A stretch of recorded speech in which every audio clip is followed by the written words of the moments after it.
Welcome back. اب آپ کو بتائیں انسٹیٹیوٹ آف بزنس ایڈمنسٹریشن کے تحت ورلڈ اسلامک فائنانس فورم کا انعقاد۔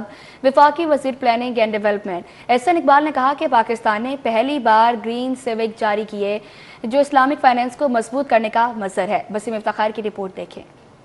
انسٹیٹیوٹ آف بزنس ایڈمنسٹریشن کی جانب سے ورلڈ اسلامک فائنانس فورم منعقد کیا گیا۔ فورم میں کوآپریٹو سیکٹر، مالیاتی اداروں سے تعلق رکھنے والی اہم شخصیات کی شرکت۔ فورم سے خطاب کرتے ہوئے وفاقی وزیر planning and development Ahsan Iqbal کا کہنا تھا کہ اسلام آباد میں چڑھائی ہوئی تو اسٹاک مارکیٹ 3000 سے زائد پوائنٹس نیچے گر گئی۔ جیسے ہی انتشار ختم ہوا، اسٹاک مارکیٹ نے نئی تاریخ رقم کر دی۔ اس سے ہر ایک کو اچھے برے کا پتہ چل جانا چاہیے۔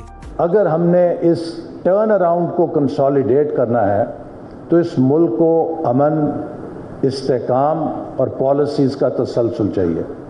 آپ نے حال ہی میں دیکھا کہ اسلام آباد پہ چڑھائی ہوتی ہے تو سٹاک مارکیٹ 3500 پوائنٹ گر جاتی ہے، وہی چڑھائی پسپا ہوتی ہے تو سٹاک مارکیٹ 4500 پوائنٹ چڑھ جاتی ہے۔ ایک اندھے آدمی کو بھی پتہ لگ جانا چاہیے کہ what is good for Pakistan and what is bad for Pakistan. Ahsan Iqbal بول اسپیکر جان بڑھ رہا ہے۔ 2027 تک پاکستان کی اسلامک فائنانس انڈسٹری 6 ارب 67 کروڑ ڈالر تک پہنچ جائے گی۔ It seeks to eliminate inequalities and exploitation through practice such as profit and loss sharing, mudaraba and musharaka, prohibition of state of interest, riba, and avoidance of speculative transactions.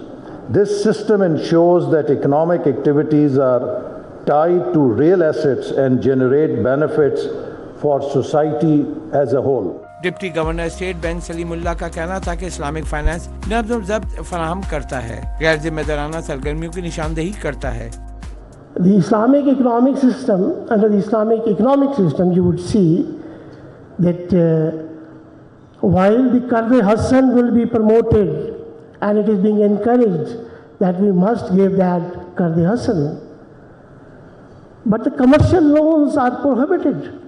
There is no provision in Islamic finance for the commercial loans.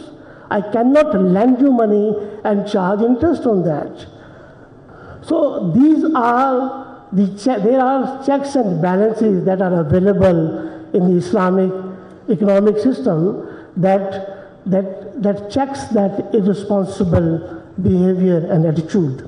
World Islamic finance forum میں مقررین نے دور حاضر میں Islamic finance کی اہمیت کو اجاگر کرتے ہوئے ملک کی معاشی ترقی کے لیے ضروری قرار دیا۔ کیمرہ مین نوید کے ساتھ وسیم افتخار، سٹی 21۔